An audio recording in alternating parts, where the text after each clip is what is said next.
Hello, everybody, and welcome to episode 40 of the Finger Lakes Golfer Podcast on FingerLakes1.tv and YouTube.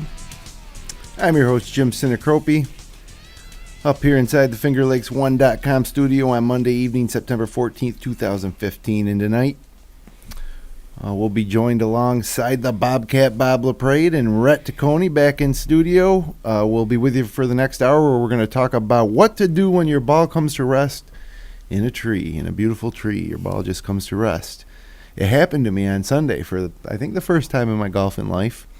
So there's some decisions you need to be aware of rule-wise. Mm-hmm. The BMW Championship, second to last event of the PGA Tour season and FedEx Cup playoffs. We'll give you our thoughts on that event coming up this weekend. Bobby's pick of the week is the GolfShot GPS for Android or iPhone. We'll tell you what's so special about that. This week, Zen Tip will have you trying to hole every shot inside 50 yards. Okay?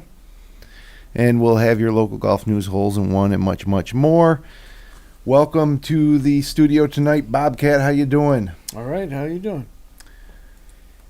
Pretty good. Last night of league. It's fall, isn't it? Yeah, it's terrible. It is. But still a lot of good golf to play, though, right? Yeah, Absolutely. We actually have a great little trip lined up. The three of us will be at this weekend or this Friday. We'll tell you about that a little later. Rhett, welcome back. How you doing? Good, guys. How you doing? It's a sweet Link Soul combo hat shirt you got going on there. You got a rep. Make par, not war. Yeah, I like that hat. That logo looks nice. This is one of my favorite hats for sure. So, as I mentioned, actually, the three of us were in the group this weekend when that happened. How about that? Yep. Crazy. Sunday morning golf. I hit my second shot in the ninth hole at Seneca Falls Country Club. Should have probably gone out of bounds left into the parking lot. You got a magic bounce. I don't know what it hit, but it held up all of a sudden. And so I get up to my ball, and it wasn't all peaches and cream after staying in bounds. My ball was right up against the tree trunk, and I decided to hit a left-handed shot. I was about 125 yards out, so I took my 6-iron, turned it around backwards. And when I hit left-handed shots, a little technique for all you kids at home that you might find useful is I'll grip it. I don't interlock like I do right-handed, or I overlap right-handed, but I don't overlap anything. Baseball grip. And then I'll take a look at like a piece of turf, like a clover or something, some piece of grass where my ball would be if I was swinging. I address it and I'll swing, just like I'm going to swing, or as hard as I want to swing. And the club always hits the ball like 3-4 inches behind where I think it should be. Mm-hmm. So I do that a couple times and get that distance dialed in where it's consistently 4 inches. Then I address the ball 4 inches behind the hole, or however many inches behind my club is hitting, and give it a go. And I usually make good contact, because if I'm going to hit a left-handed shot like that, at very least I got to make contact to remove the ball from its position. You cannot whiff, right? Right. Yeah. One time last year I was up against a little pine tree at the 125. Seneca Falls Country Club has a lot of small pine trees at the 125 yards. There used to be there for yardage purposes back before. And it's odd how none of them have grown to be that big, because some of those are very old. Yeah. Anyway, I did that with an 8-iron and it rolled right up onto the green like 2 feet from the hole. Mm-hmm. But again, I'm just trying to make sure I hit it best. But my ultimate goal is the green. Well, this time I did hit the ball not as solid as I hoped. It kind of caromed off a root or to the right up in the air. Something popped it up. And right into another one of those 125 pine trees. Beautiful shot of it, I think we have, don't we? Well, yeah, that's the thing, is the ball never came out of the tree. Like I thought at first that I was blinded by the tree and the ball came down on the other side of it, and I was going to walk out there and hit a wedge and maybe make a par. Mm-hmm. But no, it was up in the tree. I think it was. I think I said holy expletive. That's still in the tree, and there it is. And that's my Vice one with the FL1 Sports logo, though you can't see it's on the other side, on the right-hand side of that ball. It's upside down, sitting in that pine tree about eye level. Looks like a gosh darn ornament. About an 8 or 9 foot pine tree. Right, looks like April 25th. Or Christmas in December, Yeah, yeah. Christmas tree. Yeah. And it was a miserable day, so my ball guy had a little, I think, was wet when I knocked up so much dirt around it. Yeah. So there it sat. So anyways, I was like You got to put one of those in the Christmas tree this year. a little amazed. That should be your Christmas card this year. Yeah. Oh yeah, there you go. Send it out. Greetings, season's greetings. From the Synchropies. So anyways, what I did, and I actually did things correctly, I think. I said I identified my ball. I realized that was my ball. Mm-hmm. The second thing I did was declared it unplayable. Yep. And then the third thing I did correctly was I took 2 club links from directly below the ball, and that's where I dropped it back in play. Mm-hmm. And then I hit a nice wedge. I think I didn't have to putt it. It was like 2 inches, 3 inches for 6. Yeah. Yep. Yeah, it was a great wedge. It was a world-class 6 from a tree. Yep. Now, your round to that point, I think you were actually even par. So that shot into the tree was more indicative of my round, where that would be a shot you would have think I would have hit yesterday as bad as my driver was. Well, You made a great save out of that tree. I was really happy with the 6, obviously, and I tried not to get too upset about the ball going in the tree because, like I mentioned off the top, my second shot on that par 5 was OB. I had an OB. I got a nice break to keep it in, so I took my 7 if I had to. But No, you were very composed on that whole scenario. I mean, balls in a tree after being up against the tree. That could have been a like, disaster. get mad about it. I played so much golf that's never happened. Right. I'm not gonna. You were just. It was like, wow, you guys were on the other side of the fairway. Did you see the ball, Bob, go into the tree? No. No, they We thought it was going to be around the tree. We didn't see it drop. So. Yeah, and you were like, "Did that go in a tree?" I was like, "Yeah." I've never seen it in person. And there it was. So, anyways, my choices then, basically, anytime your ball goes in a tree, okay, you have 2 options. First option is to play the ball as it lies. As long as you can strike the ball fairly, which would mean not disturbing any of the leaves on the tree or anything during your backswing, or once in the process of swinging. In the process, I think it's fine. Yeah. Yeah, the backswing, you can't just like it would be on the ground in the woods or something. Yeah. You can take, kind of an uppercut swing from the ground and give it a shot, but you also have the option of climbing up in the tree, as we saw Bernard Langer do. And maybe you've seen that famous picture or video, and Sergio did it. And hit it from out of the tree, yeah. Faldo did it too, I think. I don't think he hit from out of the tree, but he hit it in the tree on 18 at Pebble. And in the U.S. Open, but he still declared it unplayable and shook the tree. Right. Whatever you do, make sure that you don't disrupt the ball when you're climbing up the tree to hit it, because or shake the ball loose or anything, because that's a stroke penalty for moving a ball at rest. So that's one option. I decided I probably couldn't do that because it was kind of in the middle of the tree. It wasn't like sitting out on the edge. I would have had to go through a lot of pine tree before my club got to the ball. Yeah. And even if I hit it, who knows? And furthermore, I would have had to swing it left-handed, and I probably would have whiffed at it. 2 left-handed shots in a row would have been tough to make even a if 6. Even if you whiffed at it, I think it would have dropped out on the ground, but it wouldn't have been a great lie. You would have probably been swinging left-handed again. Well, you might have been under it too. You might have dropped straight down. Yeah. And I didn't. Either way, it seemed like a no-brainer to me to take an unplayable, which was option 2. Okay, so option 2 is, as long as you can definitively identify your ball that's in the tree, you can declare it unplayable. And under Rule 28C, you can drop within 2 club lengths from the spot underneath your ball, no nearer to the hole, with a penalty of 1 stroke.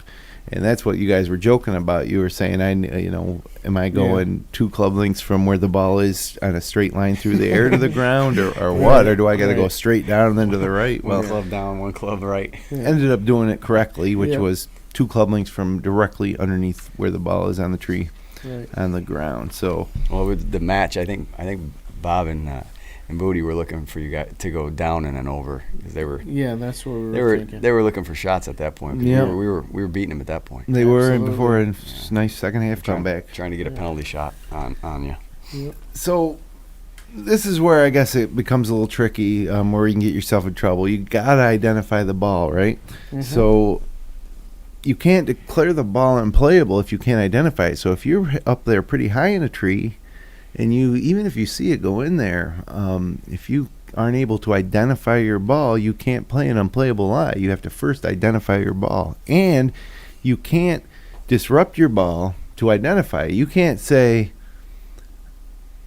throw me that ball. If it's mine, I'm going to take an unplayable or whatever. You have to identify it. You can't you can't like jiggle the tree, for example, and the ball falls down, and then you say, oh yeah, that's my ball, I'm going to take an unplayable. No, but after you do that, that's essentially a lost ball. Well, Nick Faldo at Pebble Beach went to the ref, Right, the rules. and he rules said, official. I think my ball's in this tree. I'm declaring it unplayable. I'm going to climb the tree and identify it. Right.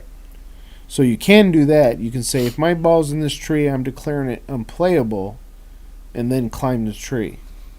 Oh, no kidding. And I didn't. That's what Nick But Faldo did. he had to make he couldn't knock it down from the tree. No, he had already actually declared went it up there. unplayable. So he went to He can't declare it unplayable unless he finds it, though. Unless he identifies it first. In that case, he did. I remember it was this There year was- they replayed it on the Golf Yeah, Channel. there was a rules. Yeah, the rules had to go to them official- to make sure he was doing the right. He said, I think my ball's in this tree. I declared it unplayable, and then he climbed the tree and found his ball. Yeah. And then, he shook it, got it down. got it down and played his shot. Moved it along. Well, if you were to dislodge that ball before you identify it, you would have to place it back where it was, Right. according to the rules. But he went up I there. don't think He in didn't that case dislodge he it. did. He didn't do that. He went up and saw it before he He went up, moved it. identified it, and then brought it down and Right. played the unplayable. Now, if he didn't get it out of there, that was his second shot, right? He didn't. Mm-hmm. So would he take a 2-shot penalty there? The one. 1-shot penalty. So he was hitting 3 in his next shot. Right. Well, this is why you should always put an identifying mark on your golf ball. Just another reason. Yeah. And if you need to identify your ball, you can use your rangefinder or binoculars to get a closer look. If it's way up there, you can take out a smartphone, take a picture of it, and zoom in. Mm-hmm. You're free to use all of those methods for identifying it. And if a player is advised that his ball may have been found, he cannot refuse to identify it. So if someone says, if you're looking for your ball and somebody says, hey, I see a ball up there in that tree, then you have to identify it before you can declare your ball lost. Isn't that something? Right. Yep.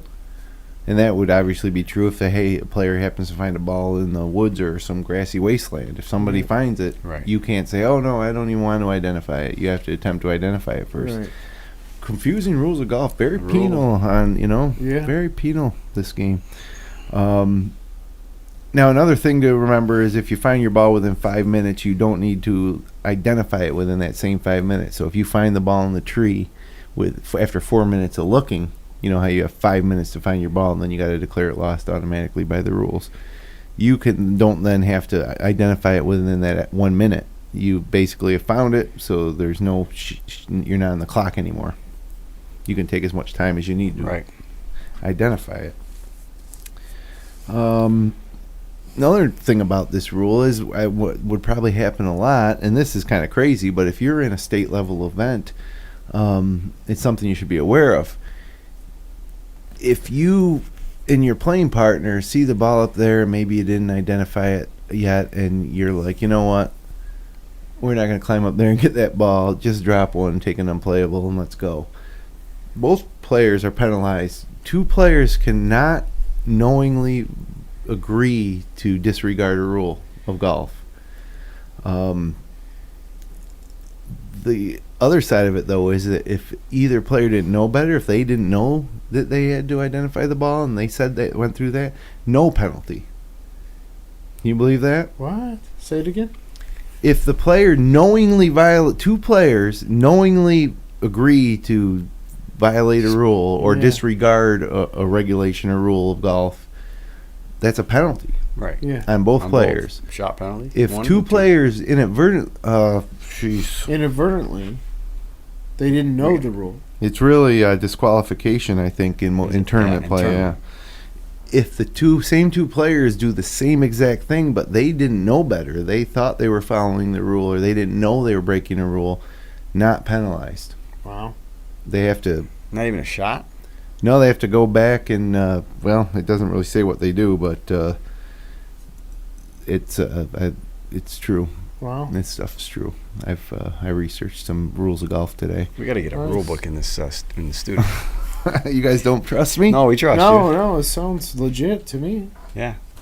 Sounds legit. So it's strange that just intent, or not even intent, just knowledge, or no, that would be intent. They didn't intend to break the rule, or they normally know the rule exists and say, hey, let's not worry about it. It's crazy to think they still wouldn't get a shot or something. Because, like, when people call in and say, so-and-so, his Tiger's ball went through the line here. But the difference is that this is two players agreeing. Yeah, like if a PGA Tour player makes a mistake and a viewer sees it, this would apply to when your playing partners and you say, technically you're supposed to identify that ball first, but we both know it's yours, so just drop one. Right. Yeah.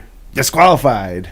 Technically, if it was like a New York State Mid-Am qualifier or any type of event like that. Obviously, Thursday night, Monday night league for you tonight. If that same scenario happened, nobody's going to disqualify you. Right. But technically, by the rules, that's how it should go down. Wow. Also to be noted in this discussion about trees, no relief from roots. The only free relief from natural objects is relief provided for loose impediments. A root is not loose. A root is not an obstruction. Therefore, the only relief provided by the rules is to take an unplayable lie. Mm-hmm. And hey, unplayable lie, that's a whole nother podcast, right, fellas? Yeah, yes, it is. So let's move ahead and take a look at the FedEx Playoffs. This week, after a week off, they're returning at the BMW Championships at Conway Farms Golf Club. 7,198-yard par 71 in Chicago. And I'm disappointed because the BMW used to always be at Cog Hill, and there's a course that I played and I really enjoyed. Dub's Dread. Yep, I really enjoyed when they watching that tournament. But they rotate it now. We talked about this a few weeks back. There's a lot of good courses like in Chicago and New York, but why not keep it at the same places? Right. Yeah. Just Cog Hill's a great course that was redone recently. It's a unbelievable place. I think it's better than Conway Farms. Nothing wrong with Conway Farms, but I've never heard of it before they started hosting this tournament. And Cog Hill is. Jim Furyk's not shooting a 59 at Cog Hill. I'll tell you that much. That's true. I certainly didn't. You know what I mean?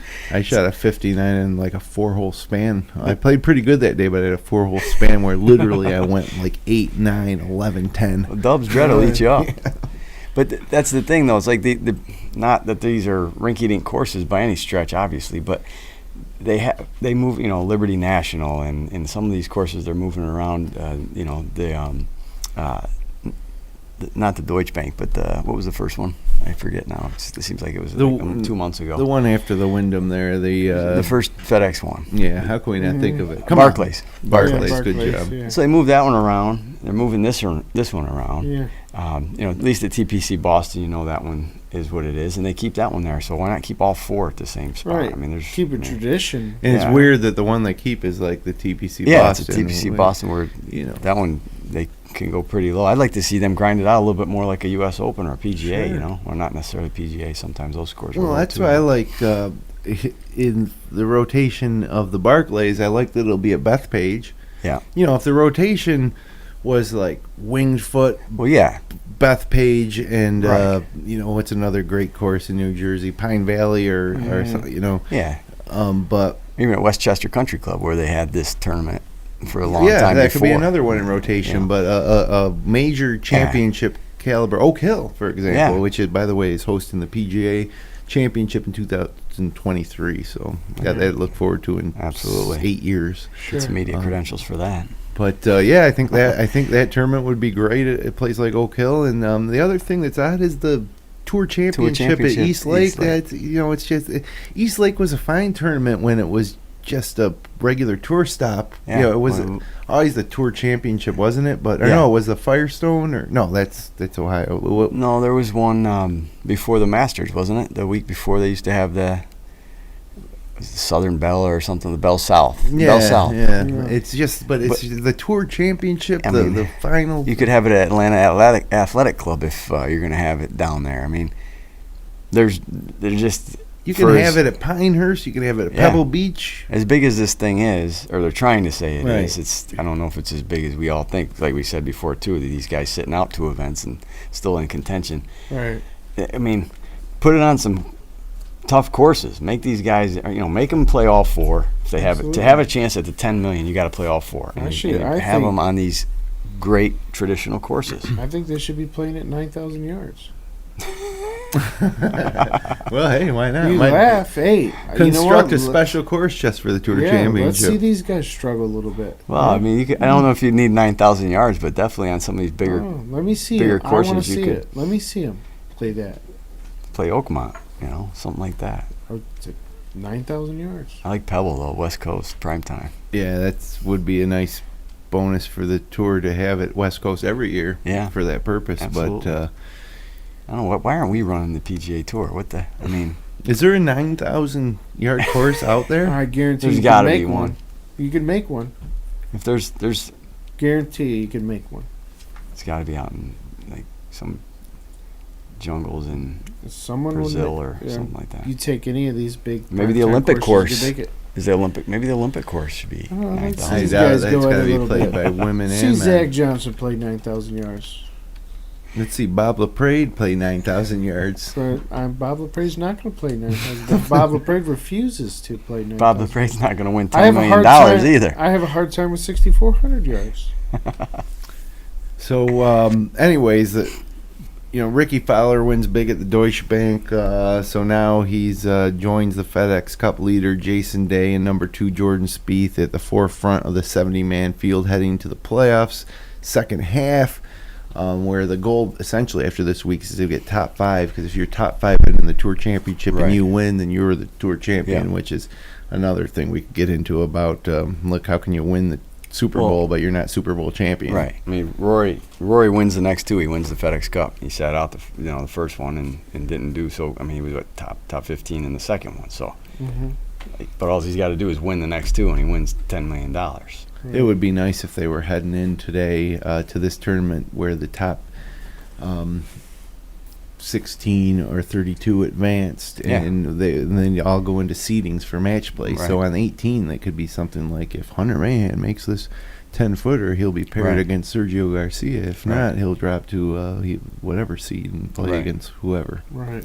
Mark Leishman. That would be interesting. Yep, definitely. I mean, we got Usti's. He's 30th, so he's on the bubble, but he's playing well, so he can move up quite a bit if he wins. He'll get up to 6th, I think. And Mahan Mahan. he's 50 seconds, but he's still everybody in the field has a chance to get the top 30 still. Right.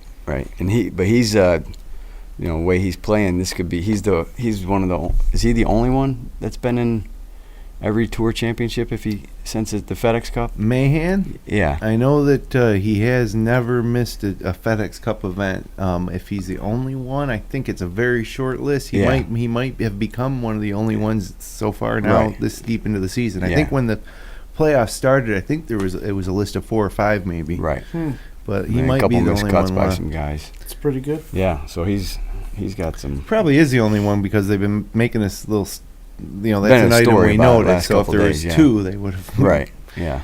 I think he's the only one left. And I mentioned Sergio Garcia. He also sat out the first 2 playoff events. He's back, hoping for a strong final 2 weeks. He's at 54th. Right.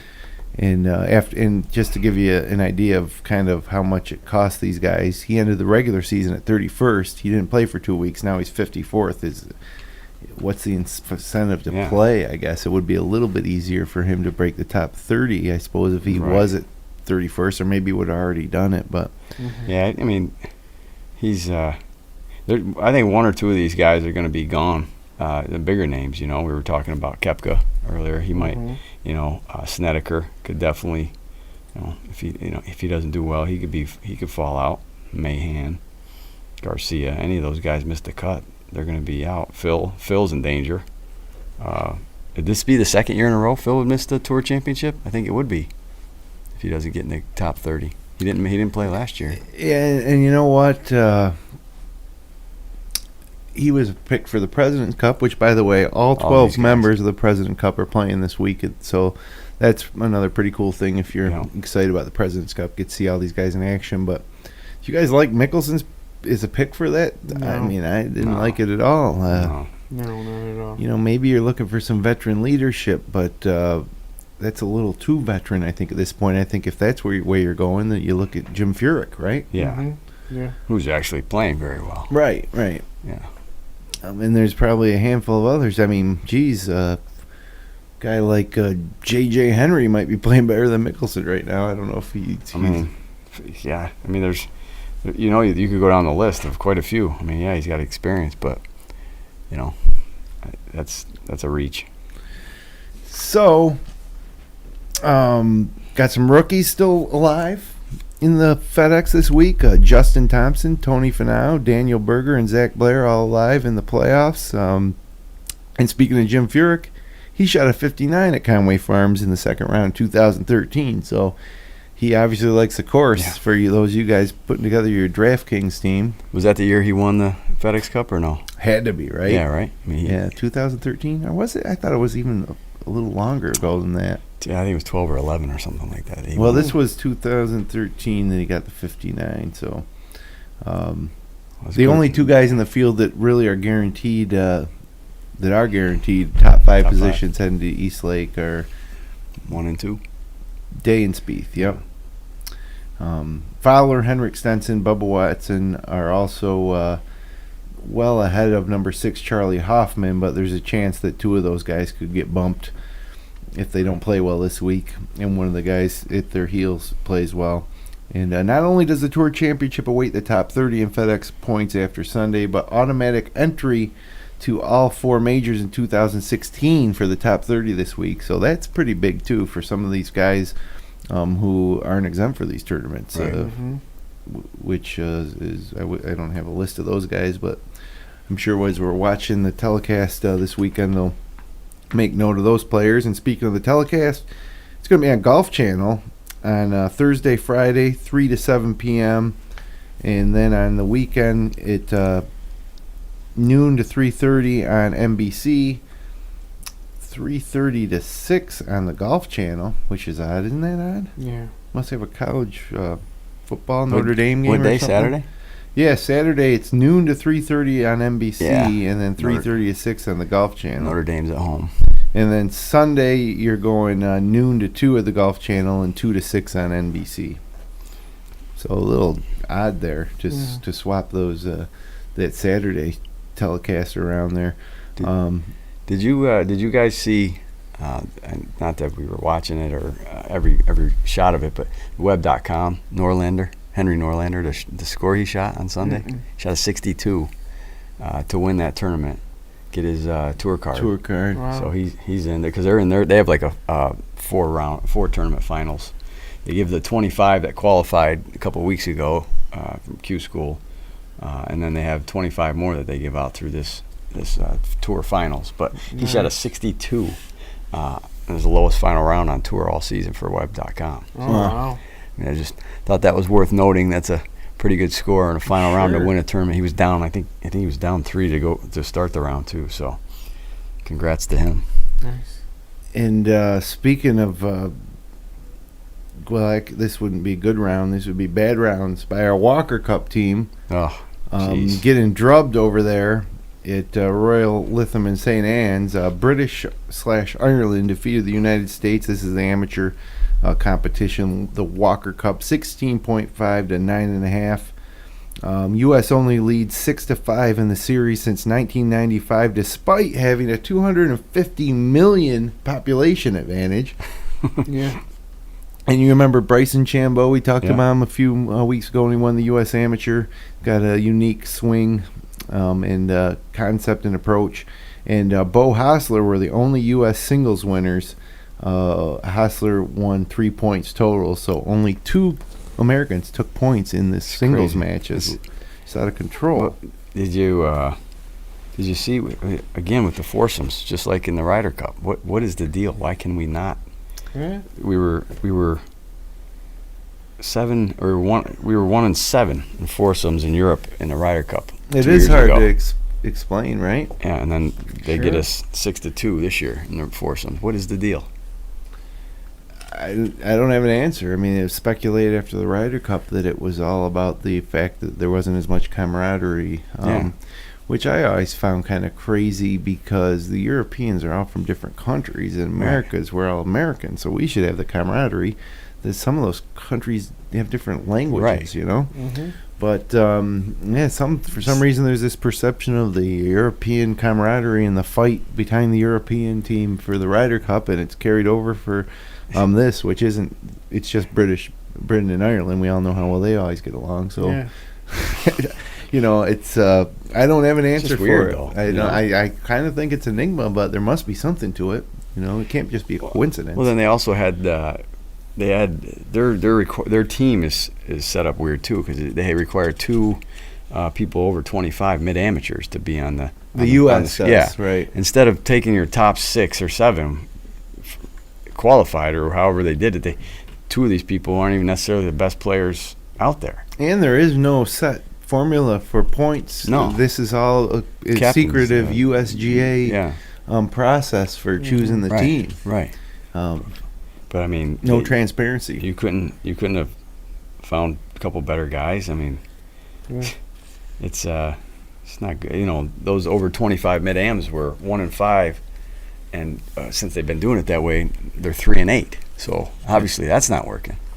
I tell you, the only thing is that nobody cares because nobody watches. Yeah. It wasn't even on TV. It No, was I on know. ESPN3 and the BBC if you lived over. Yeah, It was on Yeah. TV in Europe, but I got my updates surprising. from Twitter. It's just surprising that an event like that isn't more popular. But it's there's a lot of competition nowadays. You know, an amateur golf just isn't cutting it. One of the writers said, from the Ryder Cup came the task force after that one. And they said That's right. maybe they should get a task force for the Walker Cup now because Right. the same issues are there. Yeah. Well, Absolutely. they'll be looking ahead to September 9th and 10th, 2017, where the Walker Cup comes back to America at Los Angeles Country Club. Probably most famous, I think that was where Corey Pavin hit that 5-wood or whatever it was at the final hole of the U.S. Open. That was at Shinnecock when he won his. Oh, US that Open. what that was. Yeah. But what did he? He won a turn. He won one of his first tournaments out there at LA Country Club, didn't he? He's from there. Yeah, the L.A. Open, right? Yeah. Oh, that was at Riviera though. Great course. Yeah.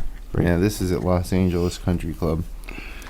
Maybe we'll have to check that one out in a couple of years. Yeah, take a flight out in 2017 to support the U.S. Walker Cup team. Yeah, absolutely. Boy, we'd be sore if they lost 16 and a half to 9.5 if we made that trip, huh? If those over 25 mid-ams are in there again, I'm going to be upset. And what about old Lydia Ko? She won the Evian Masters. It's a major on the LPGA Tour. 18-year-old winner. She becomes the youngest major winner ever. Golf just seems to get younger and younger. She is 6 months younger than Morgan Pressel was when she won the 2007 Craft Nabisco Championship. Golf Channel's Randall Mell called her the golf's ultimate prodigy. So Mhm. And she won a tournament when she was 14 and her first LPGA when she was 15. not too shabby. That's insane. Not too shabby, Lydia Ko. Mhm. And hey, speaking of women's golf, the Solheim Cup's coming up this week, and September 17th through 20th. The coverage is all on the Golf Channel at St. Leon Roth Golf Club in Germany. And I don't know, fellas, what do you think about the U.S. team here? I mean, this is U.S. versus Europe, so there's no South Korean players that have been dominating the tour over the past few years. And I like our roster of ladies. You know, Stacey Lewis making a push to be one of the better players in the world, hopefully over the next couple of years. This will be her third appearance in the Solheim Cup. Lexi Thompson, Mhm. Christy Kerr, and good old Michelle Wee making amazingly her fourth now Yeah, right. Solheim Cup. Brittany Lincecum. You just hope they're coming into form Yeah. because you got, I think 4 that have winning records on the roster, but some are playing well even though they don't have winning records. Yeah, They there's got- Morgan Pressel at 8, 5, and 2. Yeah, she was And ironically, with that too, one of the captain's picks who's not playing well, Paula Creamer, has one of the best records in Solheim Cup history. Right. 12-6-5. So you never know how that's going to play out. Angela Stanford and Jarena Pillar both qualified on points, as did Allison Lee in her first appearance in the Solheim Cup. Lizette Salas qualified due to her Rolex ranking, and there you go with the two captain's picks, Brittany Lang and Paula Kramer. But you know, if you're the LPGA or the American captain, you gotta pick Paula Creamer. The LPGA is not going to let you not pick Paula Creamer, right? Yeah. Yeah, she's one of the biggest names on the tour. Yeah, and so regardless of how she's playing. Right, she's going to be on the team. Yep. She played in 2005, 2007, 2009, 2011, 2013, 12-6-5 in her career. And one more, I'm glad she's playing. I'd rather watch with Paula Creamer playing than without, right? No doubt. Yeah. We got to get a win. We're 0-2 in the last two. Not really close. So yeah. They got it this year. Let's hope so. How much do you guys think you're going to watch the Solheim Cup at all? Watch that. Yeah. Yeah, definitely. USA. Yeah. You got to watch, watching the Olympic swimming. So Friday, we got a little event of our own. We're calling it the Verona Cup. We got 16 guys from Seneca Falls heading to Turning Stone for 36 holes. 18 at Shenandoah and 18 at Adunio. Gracious host Eric Lorenzetti, the PGA pro over there, friend of the program, been on the show a few times. I'm really excited. I hope the weather forecast holds out. Right now they're calling for low 80s and sun, and it's gonna be beautiful. Two of the finest golf courses manicured wise you could play in the world, and a good group of guys going over. So next week we're going to probably give you a proper course and facilities review. Yeah, it smells like a course review coming up. Yep. So we'll play it. We'll tell you all about it. But really looking forward to it. Going to be exciting. We should have plenty of great stories next week. But for now, let's kick it over to Bobby's Pick of the Week.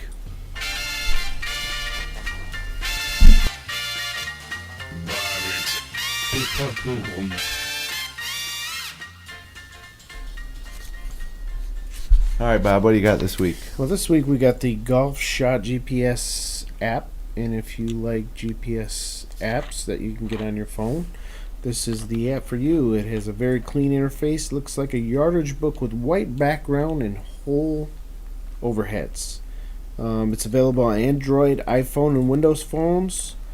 Free real-time GPS distance to the green on 500,000 golf holes and 40,000 golf courses worldwide. So if you get this app and you can't find, if your course isn't on it, then you might want to check. All of our local courses are on there in New York State. It's an amazing list. If your course is not, it might not be open anymore. Right, exactly. That's they got point. them all. Look at that interface, Bob. Before you go further, though, I mean that is to me like holding a yardage book in your hand. That's what appealed to me the most about this particular app. Right. It has detailed satellite imagery of each hole and the ability to zoom in on specific target areas. Ability to track distances to hazards and layups in real time for each golf shot. Track your steps and your calories if you're trying to lose a little bit of the tire around your waist. And pace of play with the health monitoring features integrated with Apple Health app. So for those people that are health conscious, this is you can kill two birds with one stone here.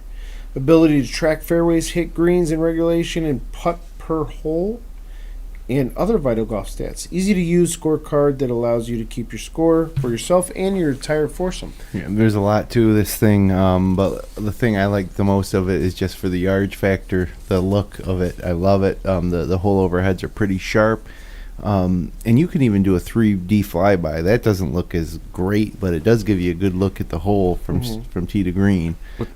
What's the difference between the first one and then the $29.99 one? How much difference do we know what they do extra on that one?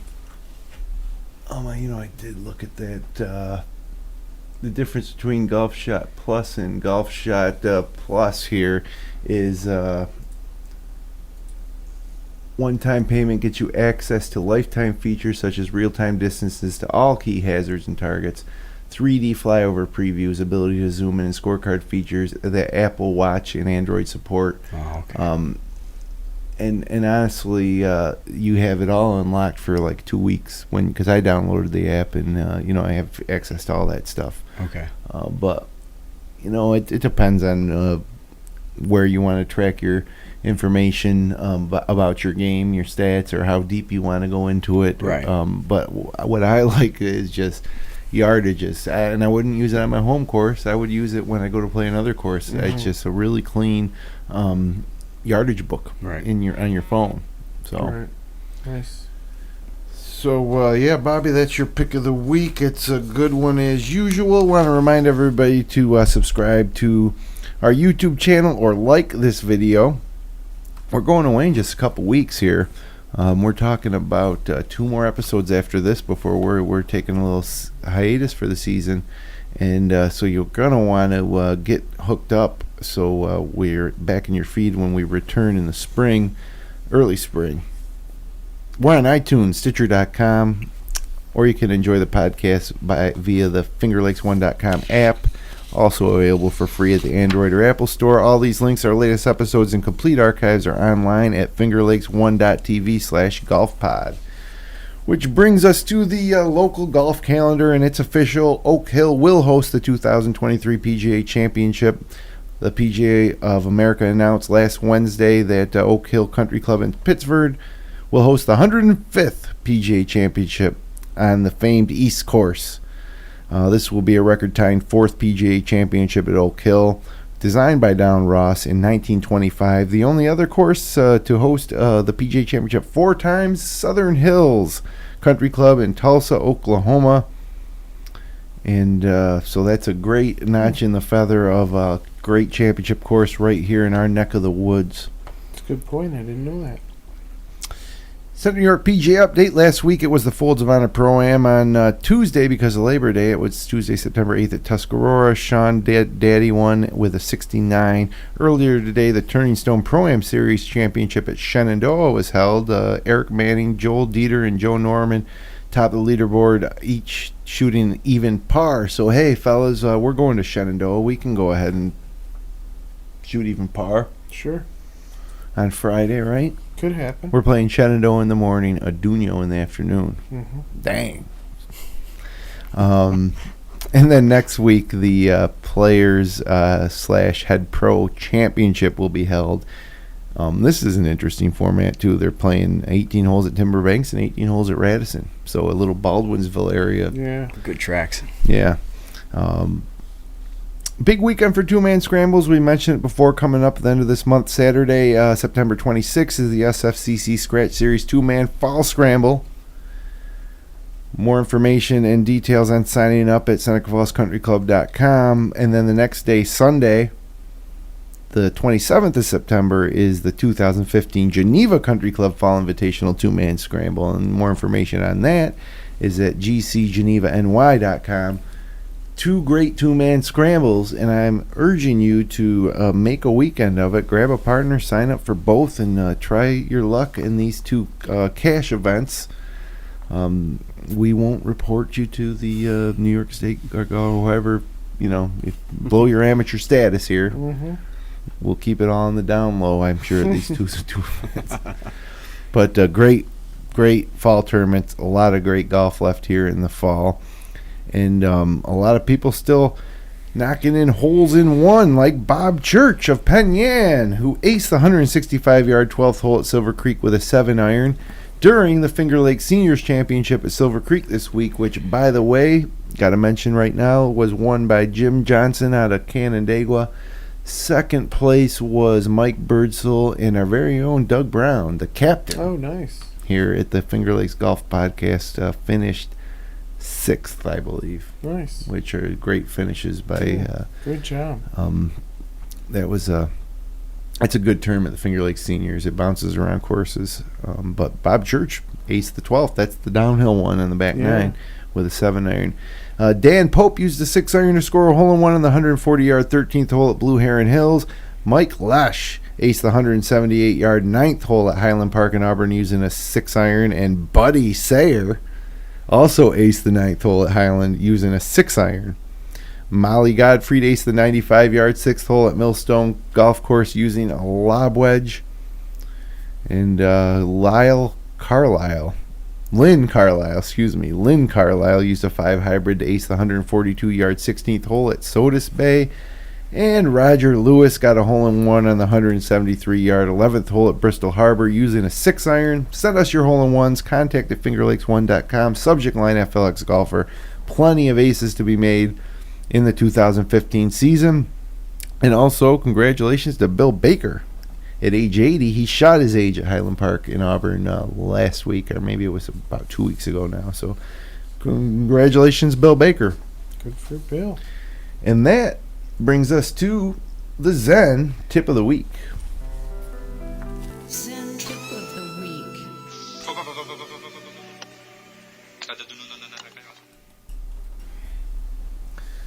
Okay, this week's Zen Tip of the Week. I may have touched on this in past episodes, but anybody that watched last week when we talked about the club championship, I told a quick story about during my round, I was in a position on the 6th hole where my opponent was Stevie Brown was on the green and 2 on a par 5 putting for eagle, and I was 20 yards short of the green in the right rough, hitting my 4th shot on the par 5. So even if he 2-putted, I needed to hold that shot just to have a chance, match play.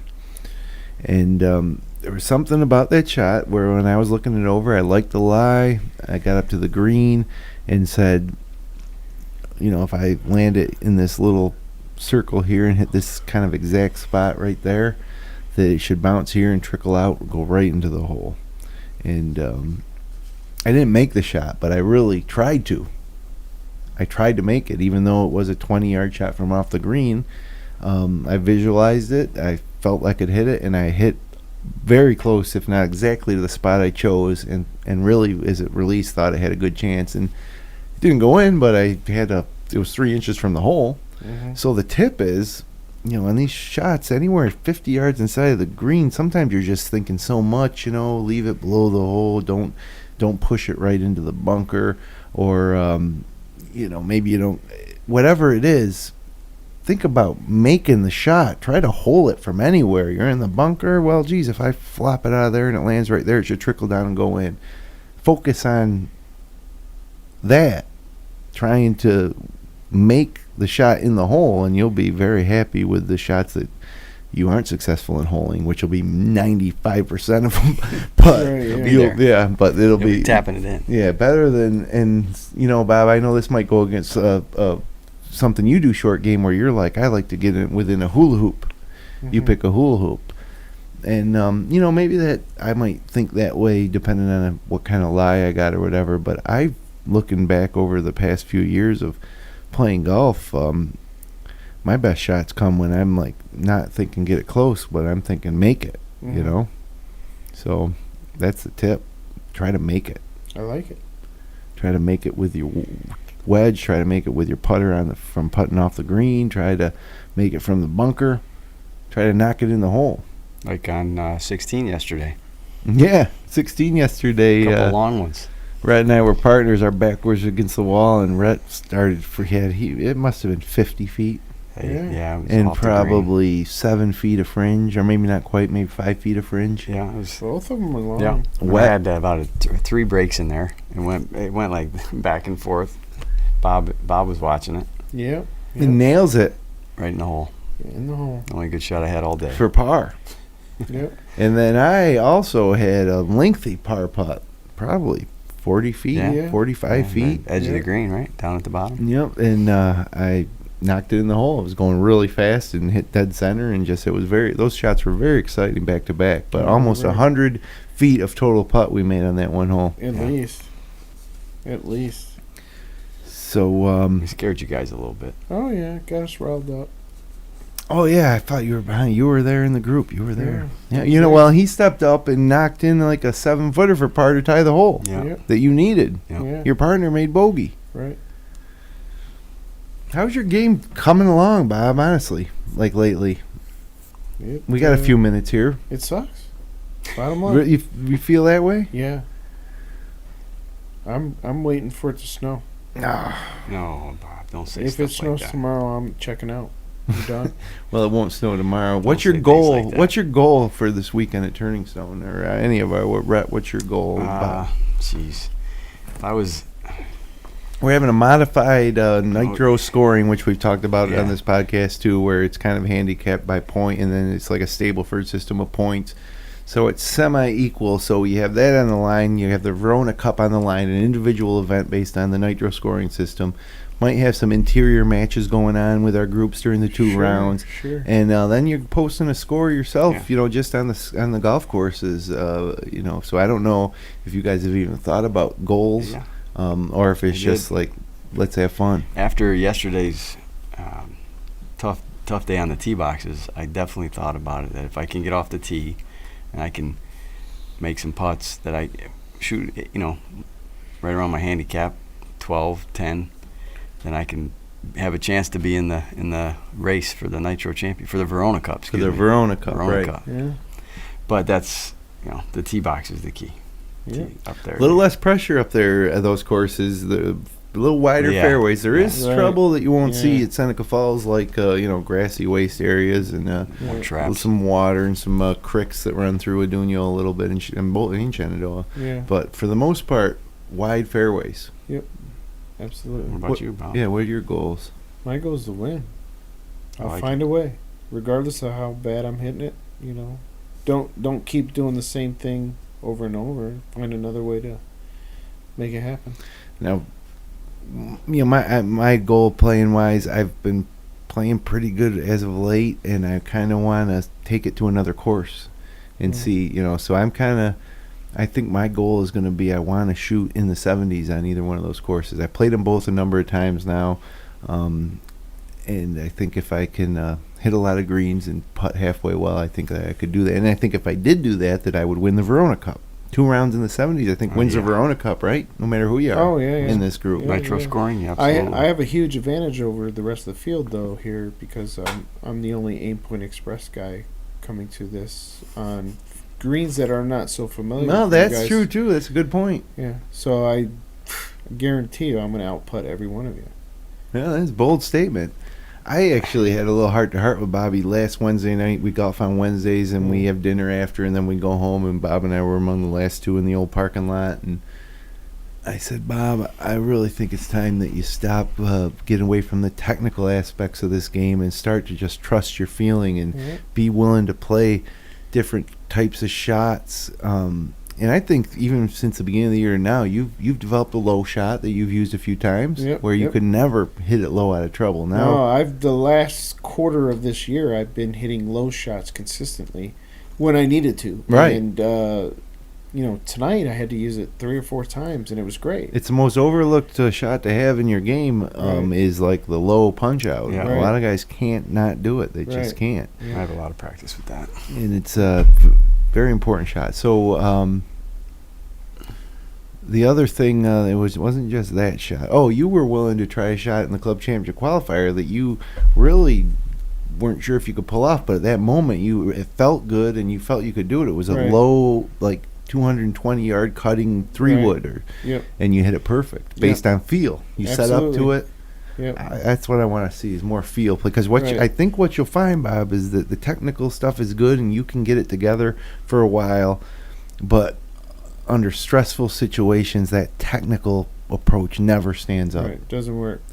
And because I think it's easier, and I could be wrong here, I think it's easier to trust your feel in those situations than it is to trust the technical aspects of your setup, maybe. But I don't know. So that's if I could give you any advice, I think it's time for you to stop stop being the technician and start becoming the feel player. Trust your hands, trust your feelings, trust your feelings. Right. Especially on courses you haven't played in a while.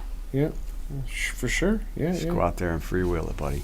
Well, I think the old saying, paralysis through analysis. That tends to bite a lot of guys in the butt. So I don't know. I'm open to anything at this point. And then Rhett this weekend, I like 2 times ago we played, every drive was great, and you struggle with your putter. And then this past weekend, every drive was just like we were really bad with the driver. But it was also cold and rainy, which was a lot different conditions than we've seen in a while. Very different. So no excuses. We'll get it right for Friday. I can't wait for Friday. It's going to be a great day of golf. It's going to be great for me to win the Verona Cup. You got a nice trophy, I heard, too. Yeah, thanks to Dennis and old Jimmy Millis getting us. They purchased the trophy, and the winner will keep it each year. And this has been an annual event, but this is the first year we're calling it something, and it's gonna be good time. So we'll get up early in the morning on Friday and hope for good weather. And remember, folks, we have just 2 weeks remaining, 2 more shows in this week's season of the Finger Lakes Golfer Podcast. So do remember, subscribe on Stitcher.com, iTunes, on YouTube, and we're online at fingerlakes1.tv/golfpod. So, fellas, thanks for hanging out again tonight. Rhett. Always a pleasure. Thank you. Bob. Absolutely. Bobcat. That name's sticking. Bobcat. Yeah, it is. Yeah, everybody's calling you Bobcat now. Yeah, it is. Yeah. Yeah, I want to make a poster and put it in the locker room that has your face like half superimposed, transparent, and then there's like a silhouette of a bobcat and you swinging a golf club and staring down the shot, like a bobcat warning or something. You know what I mean? Bobcats are on the rise in upstate New York. They are, I saw too. that. Yeah, I saw that article. Yeah. Bobcats are on the rise in upstate New York. Yeah, good for them. Well, thanks everybody for hanging out with us for episode 40. So that we're getting up there as far as episodes go on the Finger Lakes Golfer Podcast, and hope you had a great time hanging out with us. And again, we'll be back next Monday evening at 9 o'clock. Until then, hit 'em long, not often.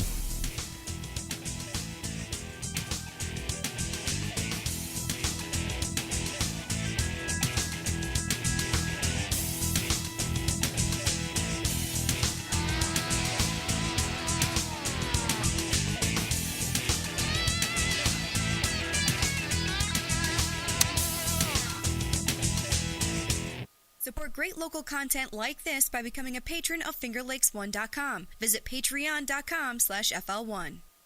FingerLakes1.com